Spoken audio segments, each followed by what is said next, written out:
Graça e paz da parte de nosso Senhor e Salvador Jesus Cristo. Eu sou o pastor Luiz e você assiste a partir de agora, Hora da Reconciliação. O programa de hoje vai abordar o tema Sem Medo de Ser Igreja. Eu repito, sem medo de ser igreja. Nós vamos utilizar o texto base de 1 Coríntios capítulo 12, versículos 12 ao 31, para então amparar o tema do programa de hoje. Vamos fazer então esta leitura bíblica. Assim como o corpo é um e tem muitos membros, e todos os membros, sendo muitos, formam um só corpo, assim é Cristo também. Pois todos nós fomos batizados em um só Espírito, formando um só corpo, quer judeus, quer gregos, quer servos, quer livres, e a todos nós foi dado beber de um só Espírito. Ora, o corpo não é um só membro, mas muitos. Se o pé disser, porque não sou mão, não sou do corpo, não será por isso do corpo? E se a orelha disser, porque eu não sou olho, não sou do corpo, não será por isso do corpo? Se todo o corpo fosse olho, onde estaria o ouvido?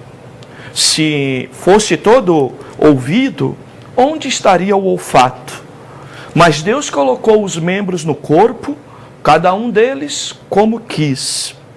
E se todos fossem um só membro, onde estaria então o corpo? Pois há muitos membros, mas um só corpo. O olho não pode dizer à mão, não tenho necessidade de ti, nem ainda a cabeça aos pés, não tenho necessidade de vós. Antes, os membros do corpo, que parecem ser mais fracos, são necessários. E os que parecem menos honrosos no corpo, a esses honramos muito mais. E aos que em nós são menos decorosos, damos muito mais honra. Porque os que em nós são mais nobres, não têm necessidade disso. Mas Deus assim formou o corpo, dando muito mais honra ao que tinha falta dela, para que não haja divisão no corpo, mas antes tenham os membros igual cuidado uns dos outros. De maneira que se um membro padece, todos os membros padecem com ele. E se um membro é honrado, todos os membros se regozijam com ele. Ora, vós sois o corpo de Cristo, e individualmente membros deste corpo. A uns pôs Deus na igreja, primeiramente apóstolos, em segundo lugar profetas, em terceiro lugar mestres, depois operadores de milagres, depois dons de curar, socorros, governos, variedade de línguas. São todos apóstolos? São todos profetas? São todos mestres? São todos operadores de milagres?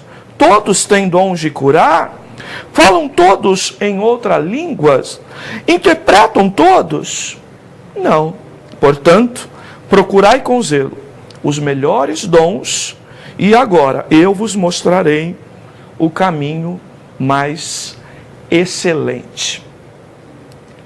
Estamos, amados, vivendo uma época onde, em meio a um crescimento assustador de igrejas evangélicas, cada vez mais seu principal objetivo se enfraquece.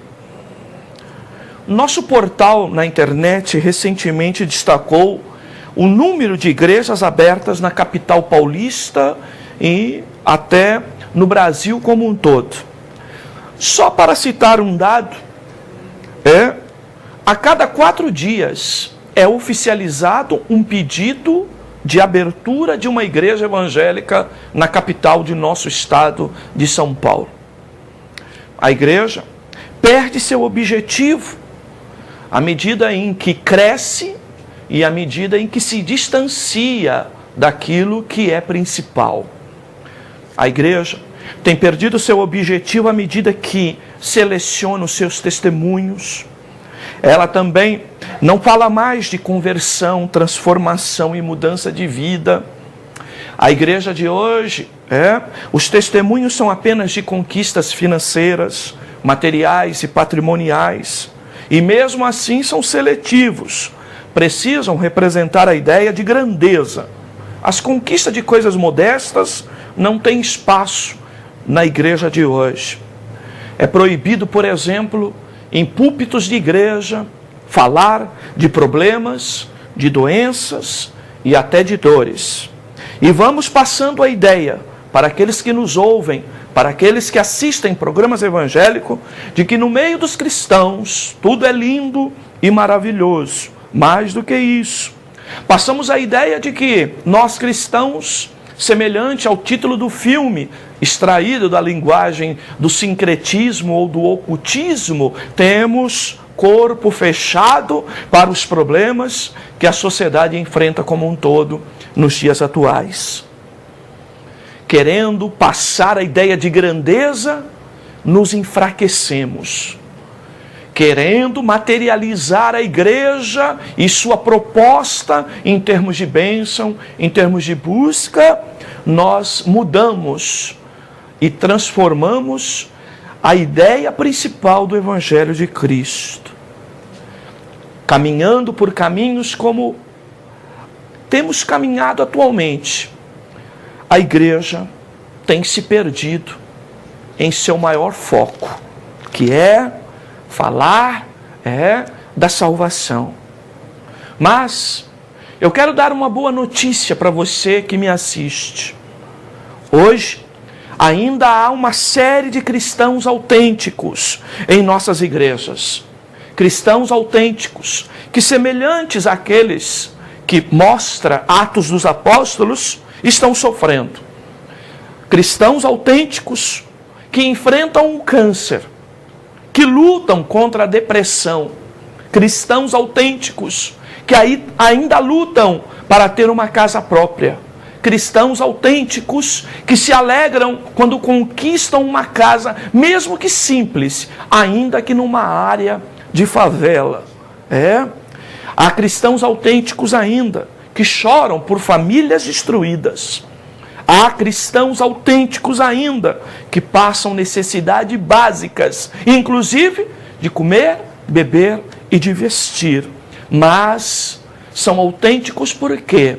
Porque guardam a fé em Cristo para a vida eterna.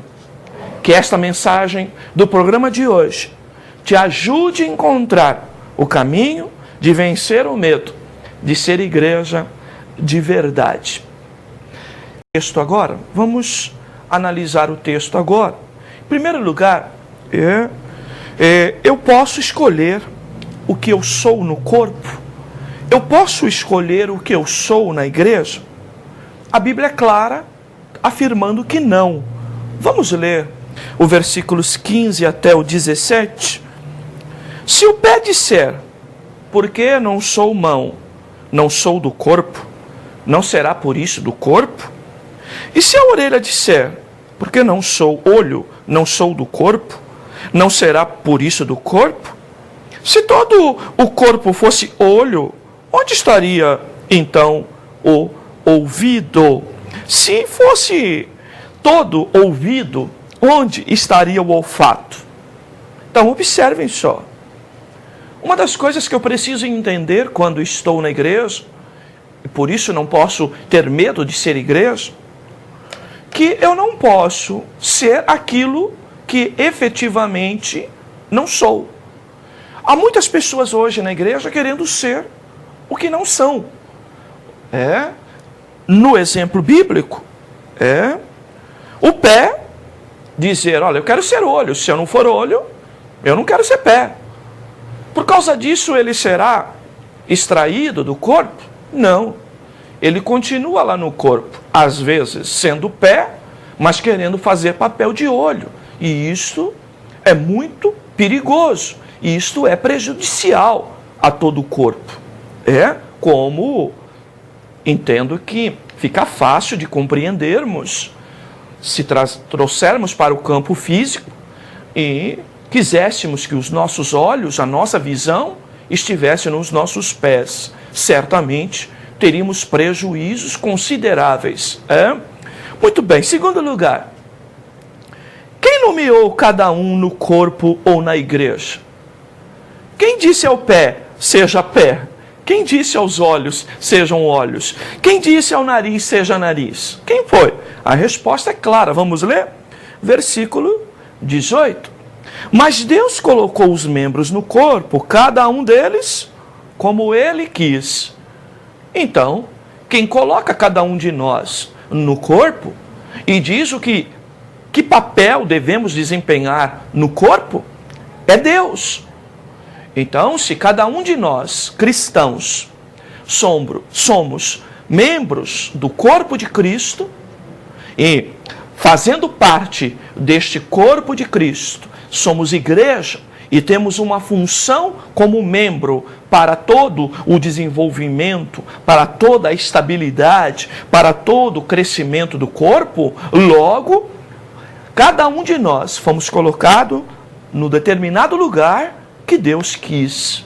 Então, respondendo à pergunta de muitos, eu não posso fazer aquilo que eu quero, mas aquilo pela qual Deus determinou que eu fizesse. Por isso, me capacitou para fazer aquilo pela qual Ele estabeleceu que eu fizesse. Terceiro lugar, existe igreja, se todos apenas são um único membro? Eu repito, existirá igreja se todos os membros forem eles, todos o mesmo membro? Ou seja, se numa igreja todo mundo fosse olhos, seríamos um corpo? É óbvio que não. Nós não podemos dizer que um corpo se constitui apenas de 2 olhos. Deixaríamos de ser igreja, deixaríamos de ser corpo. Observe os versículos 19 e 20. E se todos fossem um só membro, onde estaria o corpo? Não existiria, pois há muitos membros, mas um só corpo. Quarto lugar, pode um membro do corpo desprezar os outros membros? Pode os olhos, que são tão importantes, desprezar, por exemplo, um dedo do pé?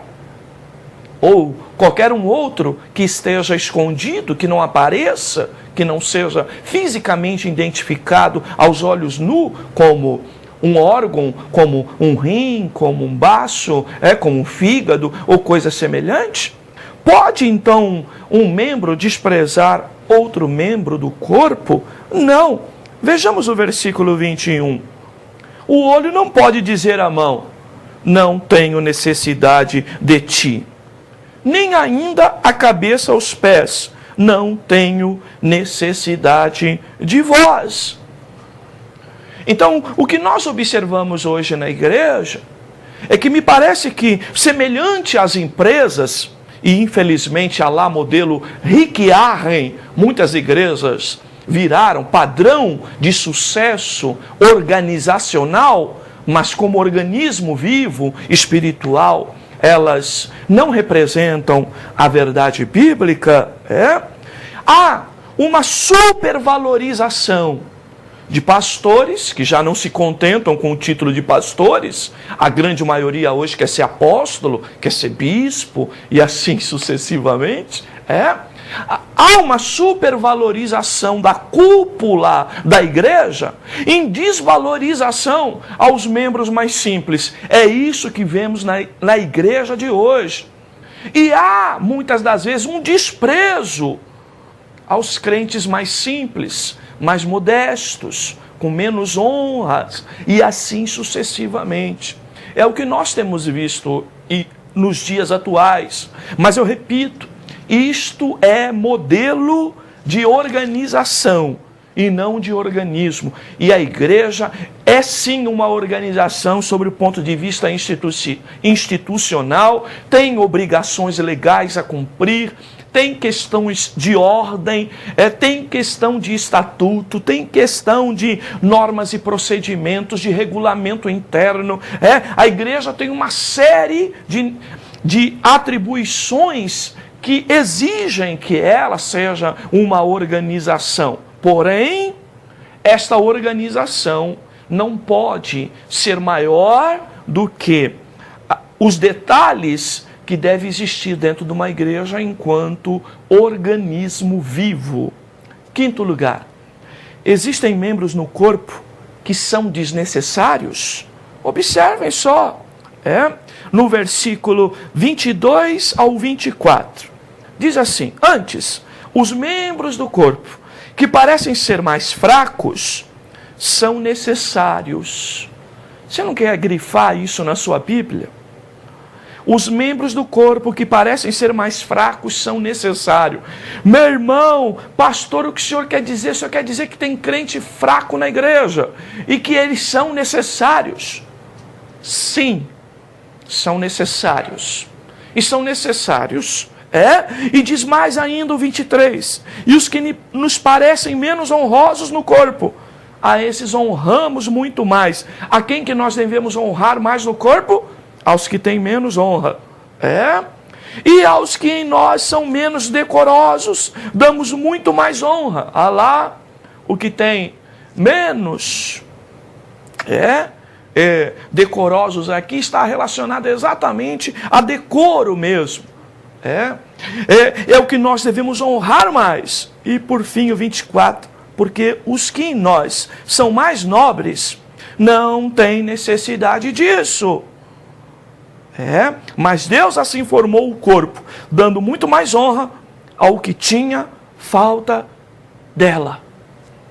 Então, eu cuido bastante da minha vista porque sei que ela é importante. Agora, se eu achar que o meu sistema linfático, o meu sistema respiratório, se eu acreditar que os meus pés, minhas mãos, minhas unhas não são importantes, eu acabarei desprezando-a na minha higiene, no meu tratamento médico, no meu cuidado, na minha proteção. E imaginem só quantas pessoas, por conta disso, acabam ficando até mutiladas. E aí, quando perder o membro, perceberão o quanto ele lhe faz falta. Assim na igreja. Assim na igreja. Nós não precisamos honrar quem são os olhos. Os olhos já estão num lugar de destaque. Nós não precisamos mostrar tanto cuidado. Eu uso inclusive uma expressão assim: se você sabe que tem alguma dificuldade com um perfil, com uma maneira de olhar ou coisa parecida, se você está com algum problema no rosto, principalmente as mulheres, o que fazem? Vão passar alguma coisa para encobrir determinada coisa, para esconder determinada coisa, de alguma forma acabam dando mais atenção àquilo do que a outra coisa que me parece que não precisa ser tão cuidada. Assim também na igreja. Por que isso? Qual a intenção de tudo isso? Primeiro, a Bíblia diz que no versículo 25, na parte A, que eu tendo este cuidado, eu vou evitar o quê? Divisão no corpo. Divisão no corpo. É o que acontece muito nas igrejas. Quem se acha honrado, destacado na cúpula, não se mistura com os mais simples. E a igreja começa a viver, até no meio pastoral, pastor de igreja grande não se mistura com pastor de igreja pequena. Pastor que está na mídia também não se mistura com pastor que não está na mídia. É mais ou menos o que nós temos visto. E dentro da igreja a mesma coisa. Vão se formando as panelas. Aonde que tem panela? Nas empresas. Sabe? Lembram, tempos atrás, alguns anos atrás, nos anos 70, 80 ainda, mesmo as grandes empresas, elas ainda tinham sala especial para o chefe, ela tinha restaurante especial para o chefe, ela tinha horário especial do almoço para os chefes. Hoje em dia nós não temos mais isso. As paredes das empresas caíram, geralmente nós temos meias paredes. O chefe pode estar até dentro de um espaço reservado, mas com paredes reduzidas, com porta da sala aberta para que as pessoas possam entrar e sair, ter livre acesso. Mas hoje nós não vemos isso nas igrejas. Vemos pastores, me perdoem, mas não posso deixar de citar algumas coisas, acompanhados de seguranças. Não pode se chegar perto deles. Para se chegar perto deles vai ter que passar por seguranças. Alguns não agem nem como seguranças, agem como capangas. Então nós precisamos rever a nossa posição como igreja. Sabe? Nós precisamos rever as nossas posições. E a igreja vai se dividindo. Se dividindo de que maneira? Aonde os mais honrados ficam com os mais honrados e os menos honrados ficam com os menos honrados, e aí nós vamos dividindo a igreja. Segundo, por que tudo isso? Por que nós não podemos nos dividir? Porque nós perdemos nesta hora a principal característica da igreja. Vamos ver 25b. Do versículo de 1 Coríntios 12, que é o nosso texto base. Diz lá: antes tenham os membros igual cuidado uns com os outros. Opa! Olha a palavra-chave aí. Então, estimular o cuidado uns com os outros. Então, porque o crente considerado forte, ele precisa estar junto com o fraco, para que o forte possa ajudar o fraco. Se este que recebeu uma força mais de Deus, uma resposta melhor de Deus, ele não aprender a repartir isso com aquele que é mais frágil, logo ele deixa de ser igreja.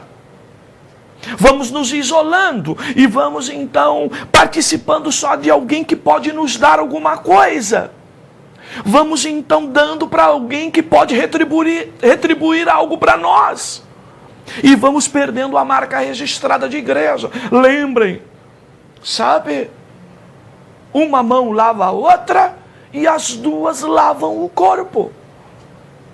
É esta marca registrada de igreja que nós estamos perdendo. Vamos nos isolando no nosso egoísmo, sabe? No nosso egocentrismo, e vamos perdendo a oportunidade de sermos igreja, de cuidar, de ajudar, de estimular, de dar uma palavra de ânimo para aquele que está necessitado, de estender a mão para aquele que está com problema. É isso que tem acontecido. O que isso vai gerar então é o que diz o versículo 26. De maneira que um membro padece, todos os membros padecem com ele. Se um membro é honrado, todos os membros se regozijam com ele. Olha lá. Lembram daquelas palavras de Tiago? Chorai com os que choram, se alegrem com os que se alegram. Hoje estamos vivendo uma época em que não podemos contar problemas. Há igrejas que dão oportunidade para testemunho. Mas, se a pessoa vai lá contar uma necessidade, que está enferma, que está doente, que está com problema, ele é afastado de fazer isso, é impedido de fazer isso, é cortado de fazer isso, e o pastor dirá, aqui é lugar para dar testemunho, e não testemunho de tristeza. Que coisa feia, como nos perdemos, como nos afastamos da essência do Evangelho. Romanos capítulo 12, é claro que nós devemos comunicar as nossas necessidades aos santos. Eu repito, comunicar as nossas necessidades aos santos. Mas o que observamos hoje, na mídia, nas igrejas, é pessoas contando testemunho só de coisas grandiosas. E não há mais integração, participação, ninguém mais compartilha oração, necessidade, não há mais ajuda mútua dentro da igreja. Estamos perdendo a marca registrada de sermos igreja. Mas no texto nós podemos observar que coisa linda é ser corpo. Que coisa linda é ser igreja de verdade. Então eu queria nessa hora refletir um pouco com você e vou chamar você para uma conversa assim mais perto. A minha pergunta a você é a seguinte: você tem sido igreja? Você tem estado participante? Você tem tido a oportunidade de dividir, de repartir tuas necessidades, falar dos teus problemas com outro irmão, orar junto com ele? Ou você tem sofrido apenas sozinho porque o teu exercício de igreja levou você apenas a compartilhar aquilo que é bom, aquilo que traz talvez dividendos ministeriais para a instituição, para a organização, como se a vida do crente fosse só coisas boas e maravilhosas, como que a vida do ser humano fosse só de coisas boas e maravilhosas. Pense sobre isso, reflita sobre isso. Eu sei que muitas das vezes eu e você temos dificuldade de compartilhar as nossas necessidades, porque nesse cenário que já falamos de pessoas tão egoístas, as pessoas não querem nos ouvir. Às vezes ouvem um pouco da nossa necessidade e espalham para outras coisas que confidenciamos, coisas que seriam coisas bem pessoais e particulares. Mas nós não podemos perder a chance de sermos igrejas. Quantas pessoas estão decepcionadas porque entram na igreja buscando ajuda, quando deveriam entrar na igreja oferecendo ajuda, porque seria melhor ter uma igreja inteira de pessoas dispostas a ajudar do que pessoas procurando efetivamente ajuda e não encontrando. Pense sobre isso, reflita sobre isso. Isto é fundamental para o nosso exercício de fé. E nós vamos agora então concluir a mensagem, e quero concluir fazendo uma pergunta a você, meu irmão, minha irmã. Onde estão os socorros aos membros nas igrejas de hoje? Temos o exercício do socorro, às vezes ao ministério, à placa, à instituição, aos projetos, mas aos membros, onde estão o socorro? Entramos dentro de uma igreja evangélica hoje e me parece que a pessoa mais importante é o pastor, quando na verdade a pessoa mais importante, que deveria ser mais notada em termos de cuidado, em termos de preocupação, são com aqueles que são mais simples e aqueles que estão passando suas maiores necessidades. Por conta desse sistema de evangelho, onde pastores viraram tio Patinhas e as igrejas Casa da Moeda, a gente acaba tendo medo de ser igreja de verdade. A igreja nasceu para ser organismo vivo, porém, o medo da exposição, o egoísmo tão presente nos dias de hoje, não só na sociedade, mas também no meio da igreja, motivado pela ganância capitalista, nos leva a viver isolados, nos sentimos muitas das vezes desprezados, achamos que somos inúteis, desnecessários e até julgamos que não devemos dar trabalho para a igreja. Mas, no meio de tudo isso, quero te entregar uma palavra de Deus, uma palavra bíblica, como já acabamos de ler, que os membros mais simples, os mais fracos, os mais debilitados, eles são necessários para a igreja de verdade. É a tua fraqueza, meu irmão, que deve estimular a minha fé para eu orar por você. Também é bom para mim, porque me anima e me dá razão para orar. De maneira que, se você está precisando de oração, e eu passo a ter esta misericórdia ou este cuidado por ti, eu irei à oração para orar por você. Benefício para você que vai receber a oração, benefício muito maior para mim, que estarei mais perto daquele que ouve a oração e que é a pessoa do nosso Deus. Se tu estás doente, a tua doença estimula a minha fé em busca do milagre. Se você se apresenta para mim com dor, com tristeza, com uma enfermidade, isso deve estimular a minha fé no sentido de que eu creia de que Deus é poderoso para operar na tua vida.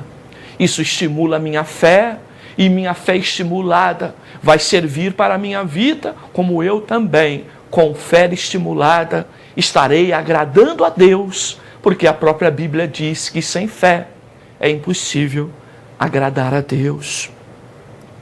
Se o teu pecado, meu irmão, se o teu pecado é o teu pecado que ajuda a buscar, eu buscar mais temor de Deus, você também, e evita que eu caia. É olhando para a tua vida, olhando para você que caiu, que eu vou ter cuidado com a minha, porque a Bíblia diz: quem está em pé, olhe para que não caia. Então, se você pecou, meu irmão, este teu pecado deve te levar a estar com mais temor diante de Deus. Deve brotar em mim também um temor de que, se você caiu, eu também posso cair, porque não há nenhum de nós que sejamos tão fortes assim. E eu então agora tomarei mais cuidado também com a minha vida. Observem, amados, que quem está em melhor condição é estimulado por aqueles que estão em menos condições. O teu arrependimento verdadeiro é que estimula eu a pedir perdão dos meus pecados. A cada lágrima que eu vejo na igreja, a cada irmão se quebrantando diante de Deus, isso enche o meu coração, estimula a minha vida para que eu também me aproxime de Deus, pedindo perdão, porque se Ele perdoou você, se Ele te levou ao arrependimento, Ele pode fazer isso também com a minha vida. Bom para você, bom para mim.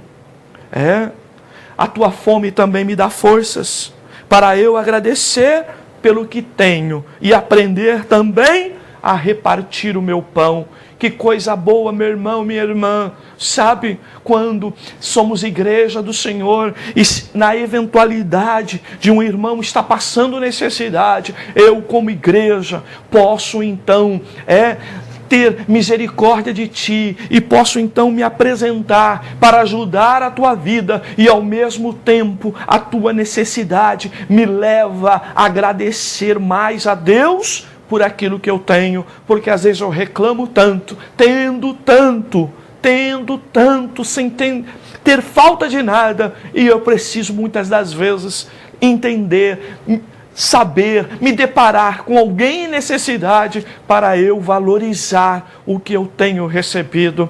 A tua necessidade faz bem para a minha vida espiritual também. Por isso somos igreja. Não podemos ter medo de ser igreja do Senhor, sabe? Nós vamos aprendendo uns com os outros, vamos edificando uns aos outros, vamos ajudando uns aos outros, e esta participação é que faz de nós igreja de verdade. Vamos refletir mais um pouquinho? Meu irmão, minha irmã, por vezes nós queremos sair da igreja porque julgamos que somos problemas. Mas quero dizer para você que se você é um problema, você nos estimula a te ajudar, a cuidar de você, a dar força para você. Viva a igreja de verdade, não tenha medo de ser igreja, seja no sentido de buscar ajuda ou no melhor sentido de oferecer ajuda, vamos reaprender a ser igreja. Eu sei que nós nos perdemos muito no nosso caminho como igreja, mas dá tempo de voltar, dá tempo de acertar o passo, dá tempo de seguir adiante, sem medo de ser igreja. Amém? Vamos orar? Agora é a hora de nós sermos igreja. Eu compartilho a palavra com você, o que Deus me deu, eu divido com você. Certamente Deus vai me dar mais, para que eu possa te dar mais. E se nós estamos aqui trazendo uma palavra como essa, é porque a tua necessidade levou Deus a colocar em nós esta palavra para te apresentar. Sinta-se agraciado por Deus. Eu oro por você, você ora por mim. Eu oro por você, para que a comida que te dei agora te faça bem. E você ora por mim, pela comida que você tem recebido, que é a palavra de Deus. Oremos. Amado Deus, eu quero te louvar e te agradecer, Senhor, porque nesta palavra eu vejo o teu cuidado, nesta palavra eu vejo o teu amor, nesta palavra eu vejo a tua misericórdia. Permita que ela, Senhor, alcance o coração de muitas vidas. Que ela, Senhor, possa chegar como um bálsamo, como uma esperança, como uma luz que ilumina numa noite escura, Senhor. Quantas vidas que resolveram se isolar, se escantear, porque julgaram, Senhor, pela própria discriminação da igreja, pessoas problemáticas, difíceis e desnecessárias. Mas que a tua palavra de hoje, Senhor, toque nessas vidas e nessas almas, que elas reconheçam, Senhor, que elas foram chamadas para ser honradas dentro do corpo que é a igreja, onde um membro numa melhor posição honrará um membro que está numa posição menos privilegiada. Alcança, Senhor, vidas para a glória do teu nome. Lembra-te de mim, lembra de todos aqueles que em situação melhor, às vezes negam o pão, às vezes negam, Senhor, a misericórdia, às vezes negam o amor, às vezes negam o perdão e a compaixão.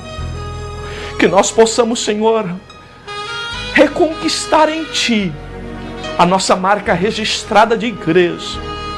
Que percamos o medo, Senhor, de levar ajuda aos que precisam. Que percamos o medo de ser igreja de verdade. Abençoa todo o teu povo na face da terra. Abençoa, Senhor, esta casa, este veículo de comunicação, ó Deus, e todos aqueles que serão alcançados por esta palavra. Abençoa, Senhor, aqueles que aqui presidem, que aqui anunciam, que aqui trabalham, dando saúde, força e capacidade, para que o teu nome possa continuar sendo anunciado e para que suas famílias possam ter, Senhor, a dignidade, Senhor, do viver. Pai Santo, Pai amado, que a tua bênção esteja sobre nós. É a nossa oração, é o nosso agradecimento. Em nome de Jesus. Amém, amém. Graças ao bom Deus. Muito bem, nós vamos ficando por aqui. Se Ele assim permitir, nós estaremos na semana que vem com mais um programa, Hora da Reconciliação. Fiquem todos na gloriosa paz do Senhor.